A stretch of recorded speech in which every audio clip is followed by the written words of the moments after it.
नमस्कार दोस्तों, जय जय राजस्थान खम्मा गणी। स्वागत है आप सभी का समर्पण एजुकेशन हब जैतरण में। हमारी रीट मीन्स की जो मुख्य परीक्षा होने वाली है जनवरी फरवरी के माह में, उसकी जो तैयारी है वहाँ पे आपकी जो कैसी है वो ज़रूर आप हमें बताएं। आपके लिए महत्वपूर्ण क्लासें यहाँ पर हो रही है। आशा करता हूँ कि ये आपके लिए उपयोगी साबित होंगी। और आपको बताओ, हमारा टॉपिक वेशभूषाएं चल रहा था। इससे पहले हमने त्योहारों के बारे में हमारे जो 2-3 टॉपिक्स हैं वो हमने क्लियर कर लिए हैं, कला और संस्कृति के। और आप अपनी तैयारी को जो है अनवरत जारी रखिए, क्योंकि सफलता उन्हीं को मिलती है जो अपनी जो क्या कहते हैं उसको कोशिश को रोकते नहीं है। करत करत अभ्यास वो वाली चीज़ है कि आप अभ्यास करेंगे, आप कोशिश करेंगे तो आपको सफलता अवश्य मिलेगी। तो चलिए क्लास को शुरू करते हैं।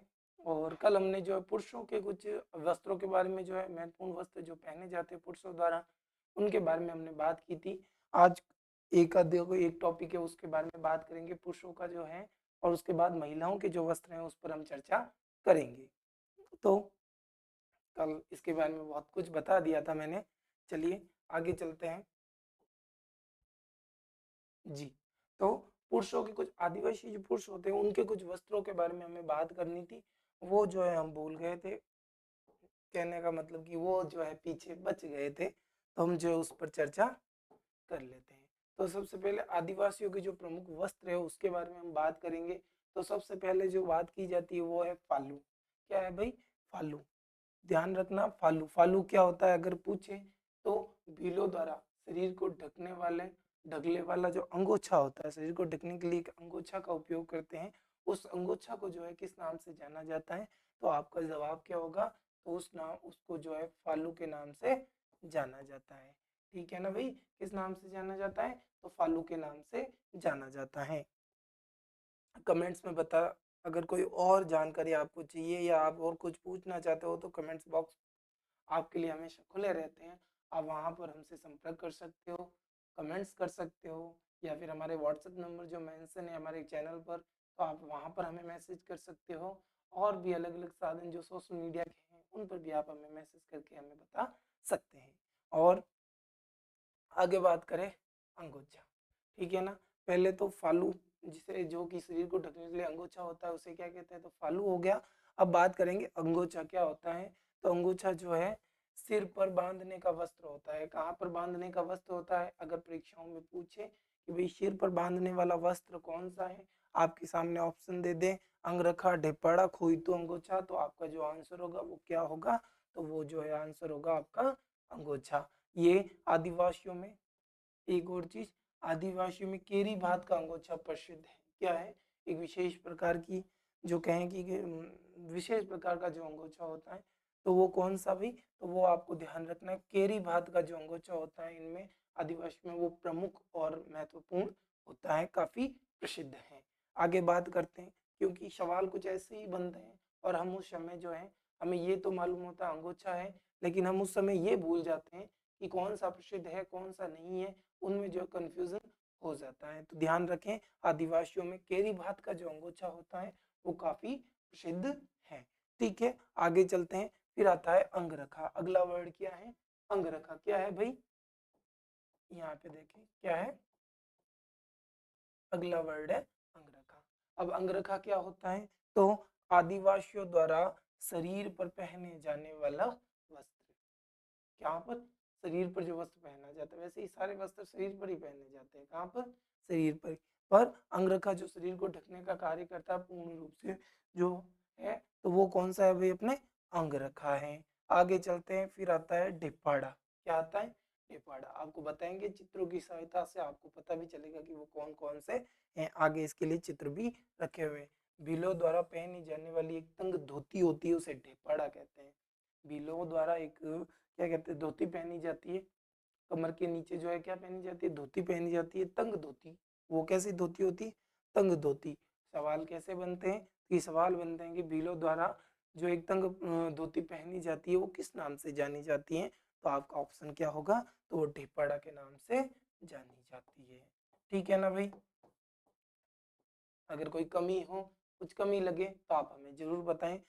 किस नाम से जानते हैं? तो ढिपाड़ा। अब आगे बात करते हैं खोइतू। क्या बात करते हैं भाई? खोइतू। खोइतू क्या है? तो भीलों द्वारा पहनी जाने वाली एक ढीली धोती या फिर लंगोटी जिसे कहते हैं, वो क्या कहलाती है? वो खोइतू कहलाती है। यानी कि भाई तंग धोती हो गया ढेपड़ा, तंग धोती क्या हो गया? ढेपड़ा। और जो ढीली धोती होती है वो क्या हो गई?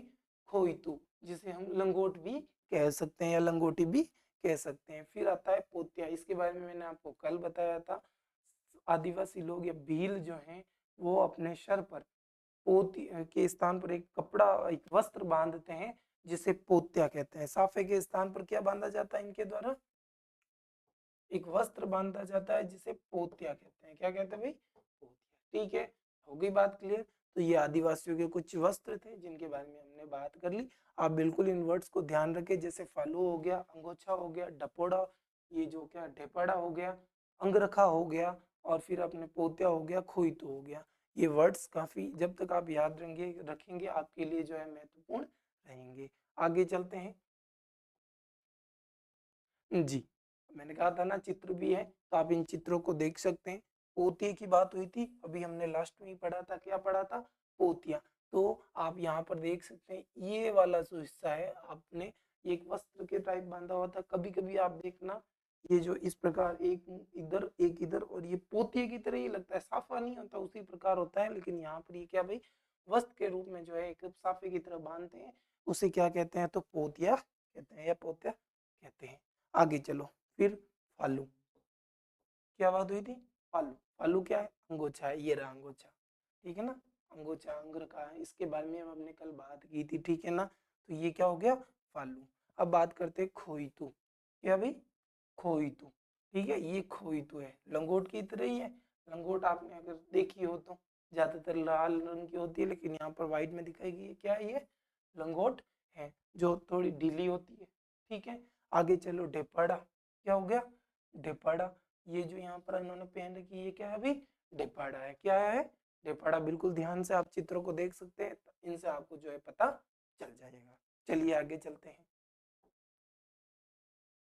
ये आगे आगे अब राजस्थानी महिलाओं के वस्त्र। राजस्थान की एक अनुपम जो कहें कि बहुत महत्वपूर्ण जो चीज है, वो हमारी जो संस्कृति है, उसमें हमारे द्वारा जो वस्त्र पहने जाते हैं और जो हमारे आभूषण हैं, जो हमारी कलाएं हैं, जिस प्रकार का श्रृंगार है, वो ज्यादातर लोग जो है वो देखने के लिए यहाँ पर आते हैं। और आप यहाँ पर अब हम उनके महत्वपूर्ण जो वस्त्र है उन पर हम चर्चा करेंगे। तो सबसे पहले जो बात आती है वो होती है कांचली। क्या होती है? महिलाएं, राजस्थानी या मारवाड़ी जो अपनी राजस्थानी महिलाएं हैं, एक वस्त्र पहनती हैं जिसे कहते हैं कांचली। एक पोशाक आपने अगर देखी हो तो उसमें जो ये सारी चीजें मेंशन होती है। तो कांचली महिलाओं के सीने को ढकने वाला जो वस्त्र होता है उसे क्या कहते हैं भाई? कांचली कहा जाता है। बिल्कुल ध्यान रखें, ये आप सब जानते हैं। ठीक है, आगे बात करें। कुर्ती। कौन सी भी? कुर्ती, क्योंकि पढ़ने वाले राजस्थान के हैं तो राजस्थानी व्यक्ति प्रत्येक जो यहाँ पर वस्त्र बताए जा रहे हैं उनके बारे में जरूर जानते हैं, और महिलाएं बिल्कुल प्रमुख रूप से जो इनके बारे में जानती है। तो कांचली क्या है? तो महिलाओं के सीने को ढकने का वस्त्र। फिर कुर्ती जो कांचली के ऊपर पहनी जाती है। कहाँ पहनी जाती है? कांचली के ऊपर पहनी जाती है। वो महिलाओं के पेट को ढकने का कार्य करती है। ठीक है, कांचली, पहले तो कांचली, फिर उसके ऊपर क्या पहनी जाती है? कुर्ती पहनी जाती है। फिर बात करते हैं अगली, कापड़ी। कापड़ी क्या होती है? तो कपड़े के दो टुकड़ों को बीच में से जोड़कर बनाई गई चोली जो होती है ना, वो क्या कहलाती है? कापड़ी कहलाती है। चलिए आगे बात करते हैं तिलका। क्या है भाई? तिलका। मुस्लिम महिलाओं द्वारा चूड़ीदार पायजामे पर पहने जाने वाला जो वस्त्र होता है उसको क्या कहते हैं भाई? उसको तिलका कहते हैं। क्या कहते हैं? तिलका कहते हैं। बिल्कुल ध्यान रखें। फिर आता है शलवार। क्या आता है? शलवार। तो कमर से लेकर पांव तक पहने जाने वाला जो वस्त्र है उसे क्या कहते हैं भाई? उसको सलवार कहा जाता है। अब आगे बात करें शरारा। क्या भाई? सरारा। सरारा क्या है? तो सलवार के जैसा ही वस्त्र जो शरीर के निचले हिस्से पर पहना जाता है। सलवार के जैसा ही होता है, बट ऊपर से थोड़ा सा मतलब क्या पतला अगर कह सकते हैं, और दूसरा जो नीचे थोड़ा सा वो जो है गोल घुमावदार होता है। ठीक है ना? फिर बात करें कुर्ती का। आप एक चीज देखेंगे यहाँ पर, जो ये तस्वीर जो महिला की दिख रही है उसमें आप यहाँ पर देख सकते हैं, इन्होंने जो पहना है इसे पोशाक कहते हैं। ठीक है ना? इसमें ओढ़नी भी है, कुर्ती भी है, कांचली भी है, घाघरा भी है, ये सारी चीजें जो है पढ़ेंगे इसके बारे में। ये महिलाओं के जो प्रमुख वस्त्र है राजस्थानी महिलाओं के, आप बिल्कुल ध्यान से इसको देख सकते हैं। आप अगर स्क्रीनशॉट लेना चाहते हैं तो आप स्क्रीनशॉट ले लीजिए, मैं दूर हो गया हूँ, ताकि आपको जो है ये नोट्स देखने को मिले। कल किसी ने कहा था कि सर ठीक से नहीं दिखता है, तो आज हम इसको जो है क्या कहें, पूरी पीपीटी बना कर लेके आ गए, ताकि आपको ध्यान से सारी चीजें दिख सके। एक बार आपसे स्क्रीनशॉट ले लीजिए। चलिए आगे चलते हैं, ठीक है। अब हम बात करेंगे अगले जो वस्त्र है, ठीक है ना। अब अगला वस्त्र है घघरी। क्या है भाई? घघरी, ठीक है ना। घघरी क्या होता है? तो कुंवारी बच्चियों द्वारा घुटनों तक पहने जाने वाला वस्त्र। कुंवारी जो लड़कियां होती है वो क्या घुटनों तक जो वस्त्र पहनती है, घुटनों से थोड़ा नीचे होता है, और सामान्य रूप से घुटनों तक जिसे कहा जाता है वो क्या कहलाती है भाई?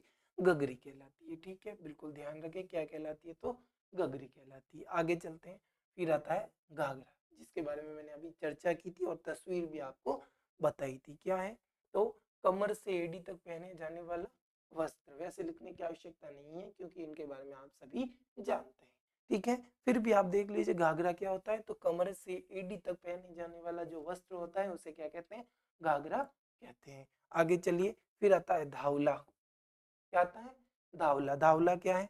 तो ग्रामीण क्षेत्रों में प्रचलित ऊनी घाघरे को धावला कहते हैं। ग्रामीण क्षेत्रों में ऊनी प्रकार का एक घाघरा पहना जाता है, जिसको धावले के नाम से जानते हैं।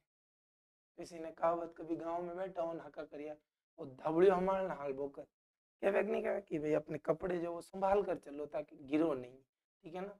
वो धावड़ा वो ऐसा होता नहीं है, पर आप देखना, ठीक है ना। क्या भी? धावला। अब आगे चलते हैं हम। फिर आती है ओढ़नी या लूंगड़ी। ओढ़नी या लूंगड़ी। ओढ़नी से समझ ही गए होंगे, ओढ़नी वो जो ओढ़ते हैं ना, ठीक है ना, उसे क्या कहते हैं? ओढ़नी या लूंगड़ी। तो महिलाओं द्वारा सिर तथा अन्य वस्त्रों को ढकने वाला जो वस्त्र होता है। एक तो माथो तक कीजिए, क्यों ओइनो कटे माथा माथ ओढ़ी जे अट तक, तो ओइनो और प्लस पूरा जो गाभा है वे ढकनारो काम करिया करे। अगर ध्यान नहीं है तो अट देखो, पहले तो अट सर में देखो, सर के ऊपर तक ओढ़नी आ रही महिला ने, इस महिला ने जो ओढ़ रखी है, और वो जो पूरे जो शरीर को जो वस्त्र है ना उनको ढकने का जो कार्य है वो कौन कर रही है? ये ओढ़नी कर रही है, ठीक है। आगे चलते हैं। फिर आता है पीला। क्या आता है? पीला।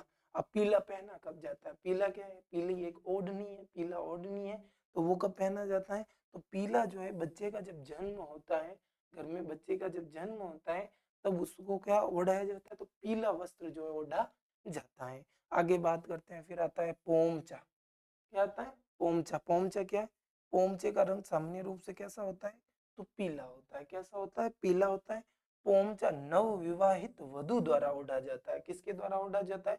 नव विवाहित, नवी बीनणी रेवेनी वाह है जो पोमचो ओढ़िया करे।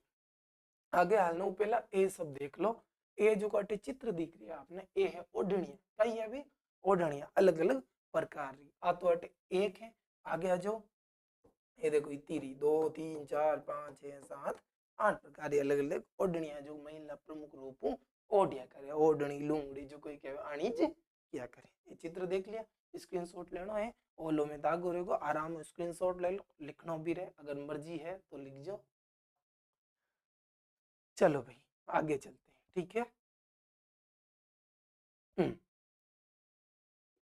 पोमचे के बारे में बात हो रही थी, तो पीला पोमचा शेखावटी का प्रसिद्ध है। पूछे प्रश्न आ जाए कि भाई पीला जो पोमचा है कहाँ का प्रसिद्ध है, तो आप जो है मुख्य रूप से किस क्षेत्र का बताएंगे? तो शेखावटी क्षेत्र का जो है पीला पोमचा अत्यधिक प्रसिद्ध है। आगे चलते हैं। फिर आता है चीड़ का पोमचा। वो तो था पीला पोमचा, अब आता है कौन सा पोमचा? चीड़ का पोमचा। तो इस पोमचे का जो रंग है वो कैसा होता है? अगर पूछे तो इस पोमचे का रंग जो है वो काला होता है। कैसा होता है? काला होता है। जिसका प्रयोग हाड़ौती क्षेत्र में विधवा महिलाएं करती है। कौन करती है भाई? हाड़ौती क्षेत्र में जो विधवा महिलाएं होती है वो ये काला पोमचा ओढ़ती है, जिसे किस नाम से जाना जाता है? चीड़ के पोमचे के नाम से जाना जाता है। पूछ ले हाड़ौती क्षेत्र की महिलाओं द्वारा, महिलाएं हाड़ौती क्षेत्र की विधवा महिलाओं द्वारा कौन सा वस्त्र या कौन सी ओढ़नी ओढ़ी जाती है, या कौन सा पोमचा ओढ़ा जाता है? तो आपका जो आंसर होगा वो ये होगा कि भाई चीड़ का पोमचा इनके द्वारा ओढ़ा जाता है। आगे बात करते हैं। आगे क्या बात करेंगे, तो आगे है भाई लहरिया के बारे में। किसके बारे में? लहरिया के बारे में। भाई लहरिया क्या है? तो लहरिया जो है इसका प्रयोग पगड़ी व ओढ़नी दोनों के रूप में होता है। किसके रूप में?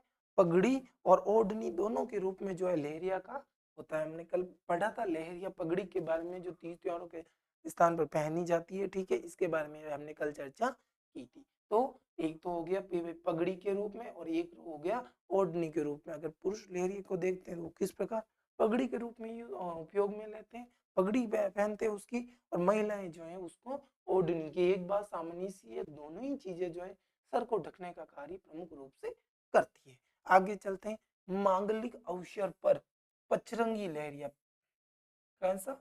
पचरंगी, 5 रंगों वाला जो लहरिया होता है वो काफी प्रसिद्ध होता है। पचरंगी जो लहरिया है वो मांगलिक अवसर पर पहना जाता है और काफी सर्वश्रेष्ठ माना जाता है। आगे बात करें तो लहरिया स्त्रियों द्वारा सावन के महीने में तीज के अवसर पर ओढ़ा जाता है। कब? तीज का जो त्योहार होता है उसके अवसर पर ज्यादातर महिलाएं जो है लहरिया ओढ़ती हैं। आगे बात करो मोठड़ा लहरिया।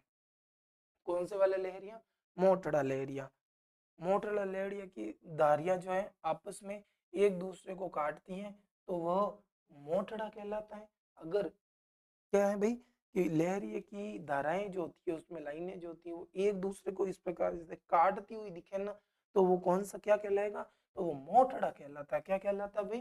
मोठड़ा कहलाता है। और अगर पूछे कि भाई मोठड़ा कहाँ का प्रसिद्ध है, तो मोठड़ा जो है वो अपने जोधपुर का प्रसिद्ध है। कहाँ का प्रसिद्ध है भाई?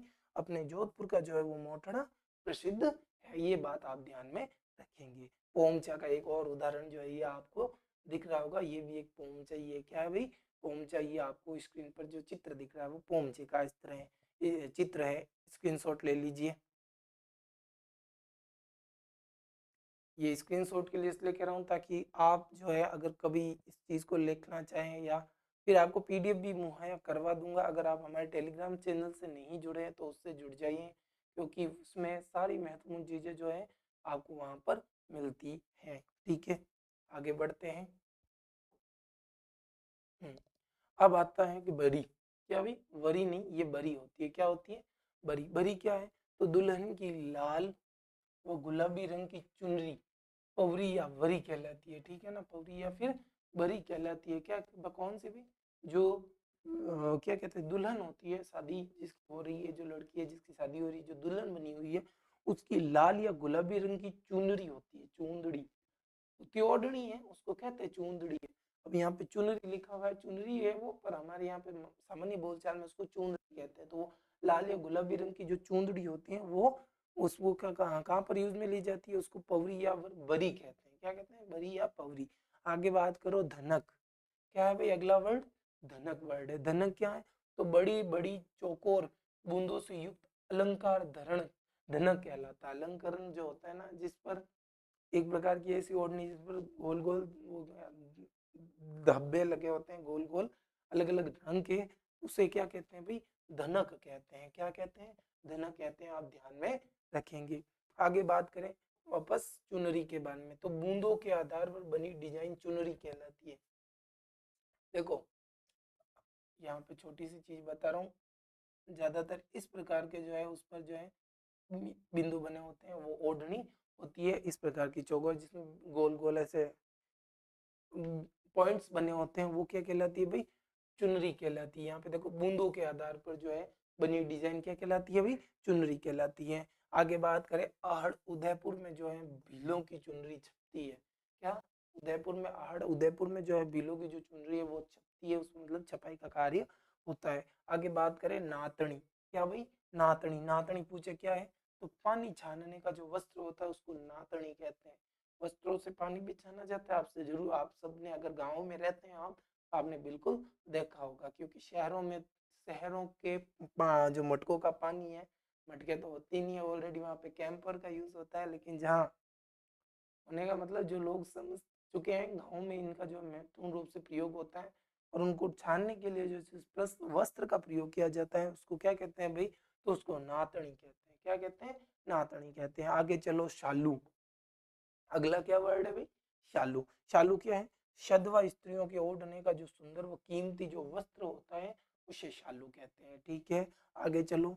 चिणोटियो कही रहे भाई, चिणोटियो। चिणोटियो का पुत्र के जन्म के अवसर पर पुत्र की माता द्वारा ओढ़े जाने वाला मांगलिक जो वस्त्र होता है उसको चिणोटिया कहते हैं। क्या कहते हैं भाई? चिणोटिया या चिणोटियो कहते हैं। आगे चलो, डीडी। अगला वर्ड है भाई डीडी। जामे की तरफ पहने जाने वाला वस्त्र, इसका प्रचलन मेवाड़ में सर्वाधिक है। जामे की तरह ये वस्त्र पहना जाता है। जामे के बारे में हमने कल बात की थी, ठीक है ना। कल जब हम पुरुषों के भी पहने, मतलब क्या कहते हैं उसको, पुरुषों के वस्त्रों के बारे में जब बात करते तब हमने बात की थी। तो जामे की तरफ पहने जाने वाला जो वस्त्र होता है इसका प्रचलन मेवाड़ में सर्वाधिक है। कहाँ पर सर्वाधिक है? तो इसका जो प्रचलन है वो मेवाड़ में सर्वाधिक है, ठीक है। आगे बात करें बडुली। क्या भाई? बडुली। बडुली क्या है? तो वर पक्ष की ओर से वधु पक्ष के लिए भेजी जाने वाली चूनड़ या चूंदड़ी, चुनरी या चूंदड़ी जो होती है, ठीक है ना। वर पक्ष जो रहता है, शादी शादी के समय जब शादी की रीति रिवाज हो रहे हैं तब एक वधु पक्ष जो चुनरी भेजता है उस चुनरी को जो है बडुली कहते हैं। क्या कहते हैं भाई? बडुली कहा जाता है। बिल्कुल ध्यान रखें। स्क्रीनशॉट के लिए मैं हट जाता हूँ, आप स्क्रीनशॉट ले लीजिए, ठीक है। आगे चलिए। अगली है ताराबाद की ओढ़नी। कौन सी है अभी? ताराबाद की ओढ़नी। क्या है ताराबाद की ओढ़नी? तो इसमें यह ओढ़नी आदिवासियों में सभी मीणों की स्त्रियों में सर्वाधिक प्रचलित है। आदिवासियों में जो मीणा होते हैं उनमें जो है ये सर्वाधिक प्रचलित है। कौन सी भी? ताराबाद की जो ओढ़नी होती है, ठीक है। कुछ भी ताराबाद की ओढ़नी किसमें प्रसिद्ध है? तो मीणाओं में सर्वाधिक प्रसिद्ध है। आगे बात करते हैं कटकी। क्या है भाई? कटकी। आदिवासियों में कुंवारी कन्याओं की जो ओढ़नी होती है, कुंवारी जिनकी शादी नहीं हो हुई है अभी तक, वो जो ओढ़नी ओढ़ती है उसको कटकी के नाम से जाना जाता है। किस नाम से जाना जाता है? कटकी के नाम से उसको जानते हैं, ठीक है। आगे बात करें रेनसई। क्या भाई? कटकी के बाद आता है रेनसई।